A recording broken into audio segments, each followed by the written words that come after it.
नमस्कार मित्रों, मैं हूं डॉक्टर हरिनिवास। चैनल है संस्कृत साहित्य एवं संस्कृति और आप इस समय प्रत्यक्ष प्रमाण के बारे में जान रहे हैं।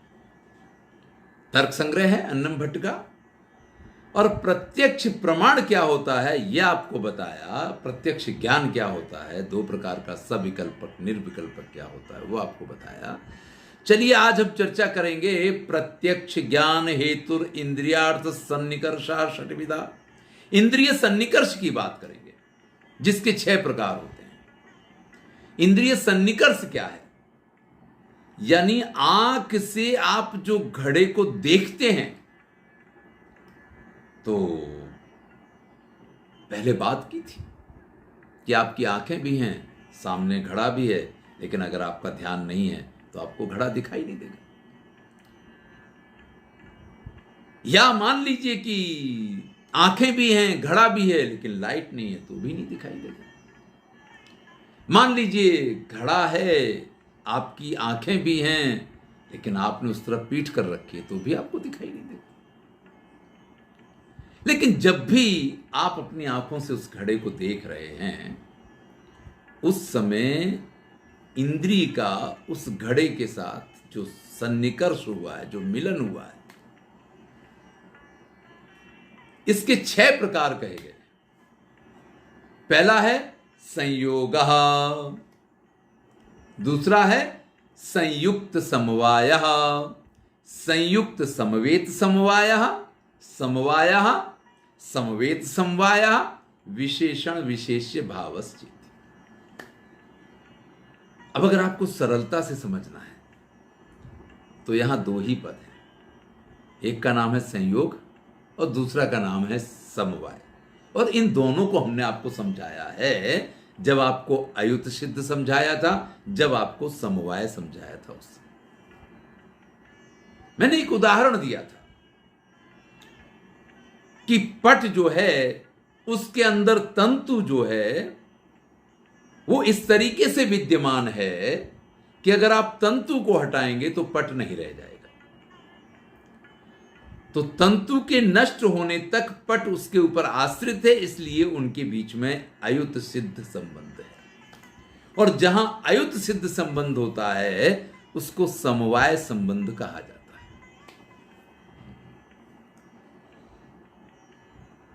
पट में हमें तंतु दिखता है, पट रूप में तंतु रूप हुआ करता है, ये सब चर्चा हम कर चुके हैं। लेकिन तुरी वेमा या वो मशीन जो है उसका पट के साथ जो है ना, वो ये समवाय संबंध नहीं है।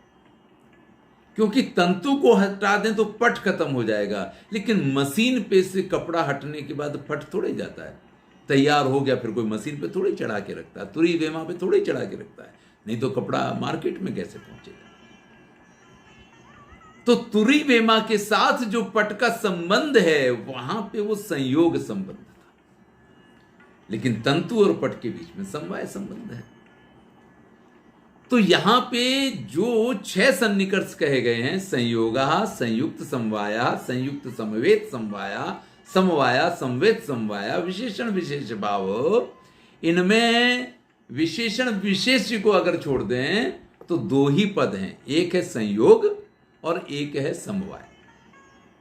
जहां संयुक्त कहा गया, संयुक्त संयोग का वाचक है, और जहां समवेत कहा गया, समवेत समवाय का वाचक है।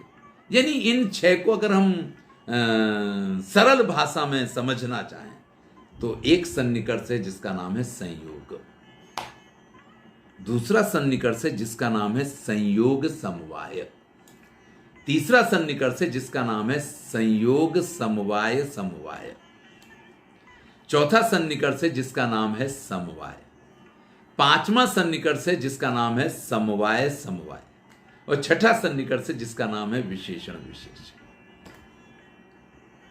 अब आप कहेंगे कि ये पूरी नई संज्ञाएं देने का क्या कारण है? भैया संज्ञा नई है ही नहीं।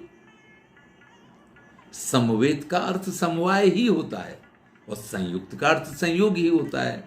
क्योंकि अगर एक ही शब्द का बार बार प्रयोग किया जाए तो थोड़ा सा वो समझना कठिन हो जाएगा, इसलिए यहां उसकी टर्मिनोलॉजी बदली गई है, इतना ही अंतर है। चलिए अब हम समझते हैं कि किस प्रकार से ये 6 सन्निकर्ष काम करते हैं। सबसे पहले मैंने आपसे कहा था कि आपकी दृष्टि घड़े के ऊपर पड़ी तो ये संयोग संबंध हुआ, आंखों ने घड़े को देखा और आपने घड़े का ज्ञान प्राप्त कर लिया कि ये घड़ा है। लेकिन सिर्फ इतना ही ज्ञान प्राप्त नहीं होता है, ये जो प्रक्रिया चली वो संयोग संबंध था और इस संयोग सन्निकर्ष के द्वारा ये घड़ा है ये आपको ज्ञात हो गया। लेकिन एक दूसरा ज्ञान भी आपको उससे प्राप्त हुआ है। घड़े को जब आपने देखा तो वो घड़ा गोल है, वो घड़ा छोटे मुंह वाला है, वो घड़ा अंडाकार आकृति वाला है, वो घड़ा नल वाला है, यानी किस प्रकार का वो घड़ा है, वो घड़े का रूप भी आपको दिखाई दिया है। आपने सिर्फ घड़े को नहीं देखा, घड़े के रूप को भी देखा। आंखों ने जो घड़ा देखा वहां संयोग सन्निकर्ष हुआ, लेकिन उन्हीं आंखों ने जब घड़े का रूप देखा तो संयोग के अतिरिक्त वहां संयुक्त समवाय संबंध हुआ। आप कहेंगे ये कैसे हो गया? तो चूंकि घड़े में घड़े का रूप कैसे विद्यमान रहता है? अयुत सिद्ध रूप से विद्यमान रहता है। घड़े में घड़े का रूप अयुत सिद्ध रूप से विद्यमान रहता है, इसलिए घड़े के और उसके रूप के बीच में समवाय संबंध है। तो आपने घड़े का जो रूप देखा, सन्निकर्ष तो आंखों का ही था, यानी घड़ा तो आपने आंख से ही देखा, लेकिन जब तक आपको यह ज्ञान हुआ कि यह घड़े को देखा है तब तक संयोग सन्निकर्ष काम कर रहा था। लेकिन जब आपने घड़े के रूप को देखा तो वहां पे संयुक्त समवाय संबंध ने काम किया, क्योंकि घड़े में जो उसका रूप है वो आपने देखा, जो उसमें समवाय रूप से विद्यमान है। अब इससे और आगे चलते हैं। आपने घड़े को देखा, घड़े के रूप को देखा और उस रूप में जो उसका रूपत्व विद्यमान है वो भी आपने देखा। अब आप कहेंगे रूप में रूपत्व क्या है?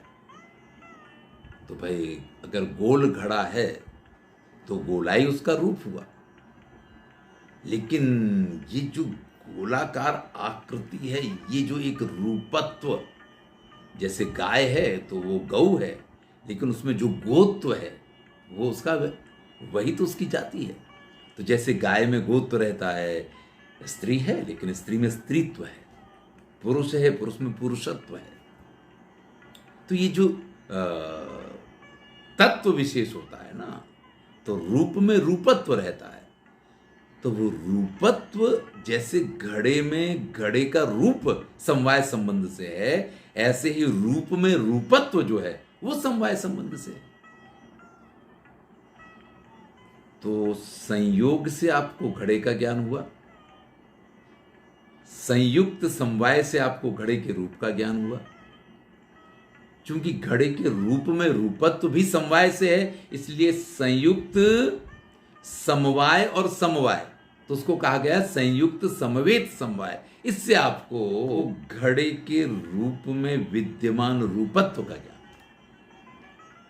देखिए ये थोड़ा विद्यार्थियों के लिए कठिन हो जाता है कि रूप में रूपत्व क्या है, क्योंकि मैंने आपको बता दिया कि स्त्री अगर कपड़े पहन के कोई व्यक्ति तैयार हो जाए, मैं मथुरा रहा करता था, जब पढ़ता था तो वहाँ पे रामलीला होती थी, बहुत सारी इस प्रकार की मंडलियाँ हैं। वहाँ एक चौबे जी जब स्त्री के वस्त्र पहन करके और वो एक पंडितानी का रोल करते थे, तो आप ये मान लीजिए कि कोई भी स्त्री, आज तक मैंने, आप ये मान लीजिए कि रेखा या हेमा मालिनी को देख के भी वो अनुभूति नहीं आती जो अनुभूति उन पंडित जी को देख के आती, जबकि वो तो पुरुष थे।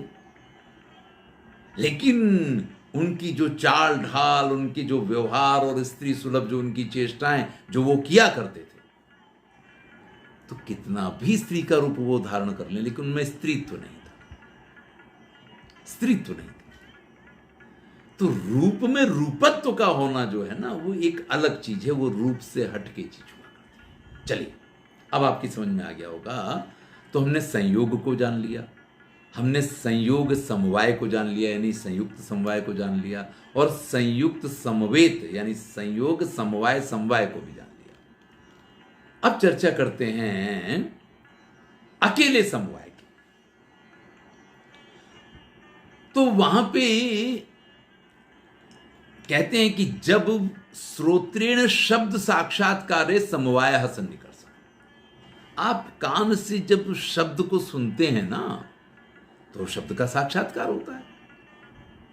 आप कहते हैं ना, मैंने अपने कानों से सुना है, तो अपने कानों से जब आप सुनते हैं तो वहां समवाय संबंध होता है, क्योंकि कान के अंदर जो स्पेस है जहां पे वो शब्द अंदर प्रवेश करता है और आप उसको सुनते हैं, वो स्पेस जो है उसका नाम है आकाश। और गुण जो है, आकाश का गुण है शब्द, आकाश का गुण है शब्द। तो आकाश गुणी है और शब्द उसका गुण है। तो इस प्रकार से कान के अंदर जब आप शब्द को सुनते हैं तो कान के यानी आपके श्रोत्र के और शब्द के बीच में गुण और गुणी का संबंध है। और आपको याद होगा, मैंने आपको यही तो बताया था कि गुण और गुणी का संबंध जो है वो भी अयुक्त सिद्ध संबंध है, और अयुक्त सिद्ध संबंध है तो वो समवाय संबंध है, और समवाय संबंध है तो वही तो कह रहे हैं कि यहां समवाय सन्निकर्ष काम करता है, या संयोग सन्निकर्ष है ही नहीं, या सीधा समवाय।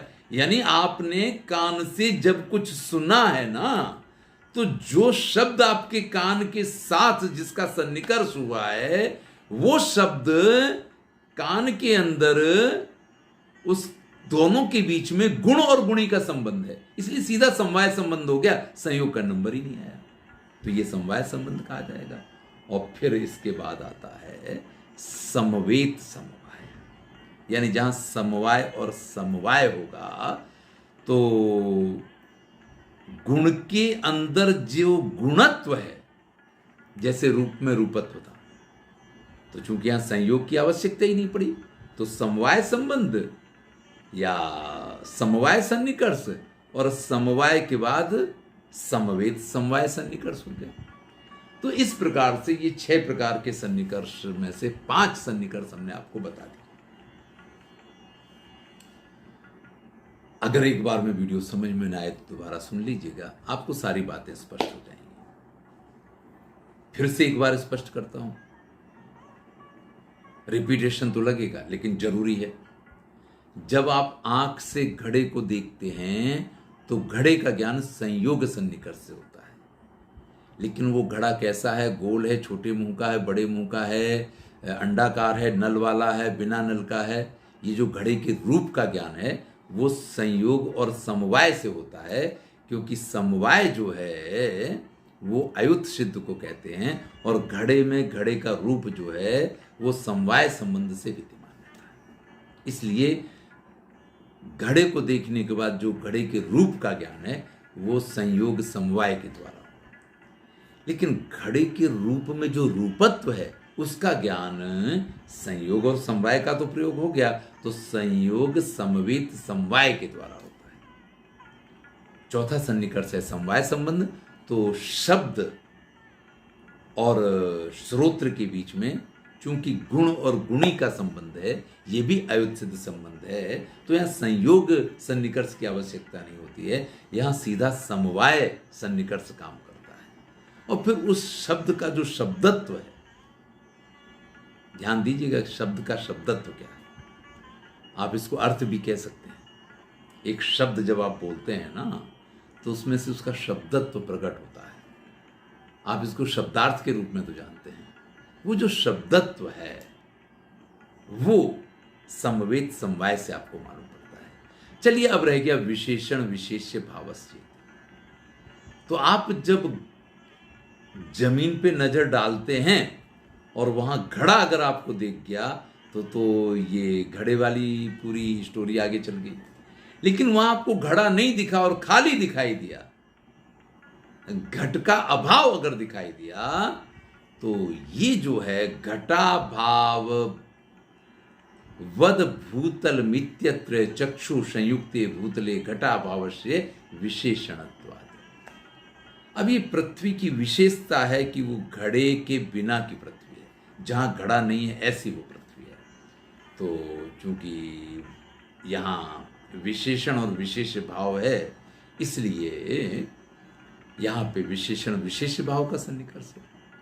तो इस प्रकार से ये सन्निकर्ष षटक जो है, इसके द्वारा जिस प्रत्यक्ष ज्ञान की प्राप्ति होती है, उसमें प्रमाण के रूप में जो काम करता है उसी को प्रत्यक्ष प्रमाण कहते हैं। अब समझिए, कई बार क्या होता है कि हमने दूर से देखा और वो खंभा है कि व्यक्ति है, वो रमेश है या दिनेश है, ये अगर स्पष्ट ज्ञान आपको नहीं हुआ है तो वो प्रत्यक्ष ज्ञान नहीं माना जाएगा।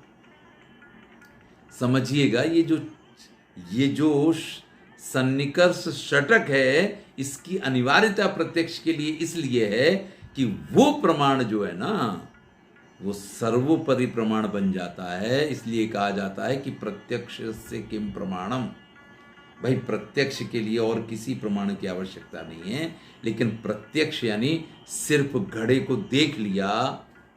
कई बार मंदिर जाते हैं तो उन्होंने कहा कि भगवान के दर्शन कराए, बोले हाँ बिल्कुल, द्वारकाधीश के दर्शन करके आ गए। क्या पहना था उन्होंने? तो इस तरफ तो ध्यान ही नहीं किया। तो फिर आपने भगवान का दर्शन क्या किया? अगर आपको यह भी नहीं मालूम पड़ा कि आज आपके भगवान ने पहना क्या है, तो आपने उनके दर्शन क्या किए? भाई, आज उन्होंने पिंक ड्रेस पहना था, आज उन्होंने पीला ड्रेस पहना था, आज उन्होंने नीलांबर धारण किया था, क्या पहना था? अगर आपको ये भी ध्यान नहीं है, अगर आपने ये भी दर्शन नहीं किया, तो आपका दर्शन सिर्फ जो है ना, आपने मंदिर का चक्कर लगाया क्योंकि आपको मंदिर जाना था, आपके नियम में, इसलिए आप मंदिर जाके आए। तो ये प्रत्यक्ष प्रमाण में नहीं आएगा। इसीलिए आंखों से देख करके जब संपूर्णता का ज्ञान होता है ना, जिसमें घड़े का भी ज्ञान, घड़े के रूप का भी ज्ञान, और घड़े के रूप का नहीं, उसके रूपत्व का भी ज्ञान हो जाए ना, तब आप मानिए कि प्रत्यक्ष प्रमाण होगा। धन्यवाद। मैं हूं डॉक्टर हरिनिवास। आनंद लीजिए। अच्छा लगे तो मित्रों के साथ शेयर अवश्य।